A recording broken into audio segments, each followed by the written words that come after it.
咁每一個女性啊，一到49歲前後咧，都會出現遇到呢個更年期。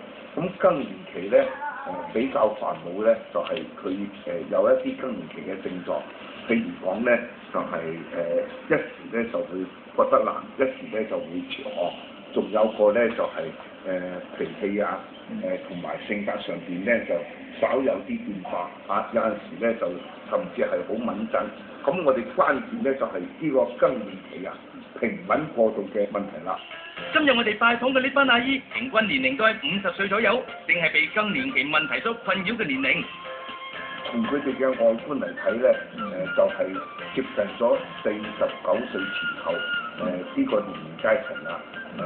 兩鬢咧開始有啲斑白，仲有個咧就係嗰個黃褐斑啊，會驟然間多嚇，呢個係一個好明顯嘅面上嘅標誌。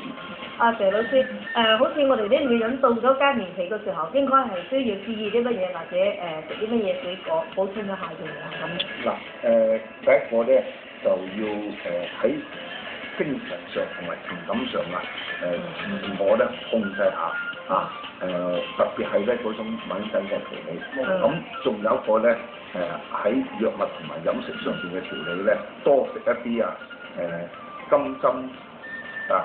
即係我哋北方講嘅咧，就係黃花菜啊，或者用佢呢啲合歡花煲雞腳，咁仲有一個咧就係一啲普洱茶泡一啲玫瑰花，呢啲咧都係一個疏肝啊解鬱咁樣嘅作用。更年期唔係疾病，佢係一種自然現象。但係現代社會工作同埋家庭嘅壓力都比較大，令到一啲婦女喺更年期間更容易出現煩躁、失眠、多夢、盜汗以及面部褐斑等等各種嘅問題，進而就會產生各種疾病。喺嘛，我哋講咗咁多嘅呢啲飲食方面啦，其實咧我哋今日特登咧準備咗其中一種比較好啲嘅湯方啦，就叫做呢個鮮淮山同埋呢個雪耳一齊去煲，同埋加啲冰糖咁清潤一下。呢個湯點樣煲咧？少少話你知。所以今日針對呢種情況，我哋要教大家煲一個銀耳鮮淮山羹。嚟睇睇今日嘅湯譜咯，需要銀耳20克、鮮淮山250克、冰糖適量，仲有生薑3片。先將銀耳浸泡，洗淨，鮮淮山就去皮，切成小塊，一齊放入煲裏面，冇火煲滾之後，再改文火，繼續煲到熟爛，然後就可以加入冰糖至溶化。今日嘅靚湯就煲好㗎啦。好啦，咁啊，大家一齊試下少少嘅手勢啊！鮮淮山雪耳冰糖糖水，嚟！好嘢！更年期嘅調理咧，最緊要咧就係寬胸啊、解鬱、疏肝啊同埋散結，咁樣咧淮山同埋雪耳咧就啱就啲功效。呢個更年期咧，其實係一個非常之重要嘅階段啦，有啲。因為咧，除咗係嗰啲心白氣躁之外咧，其實更年期好多併發症嘅喎嚇。例如一啲乳腺啊或者子宮嘅疾病啊，咁啊仲有高血壓啊。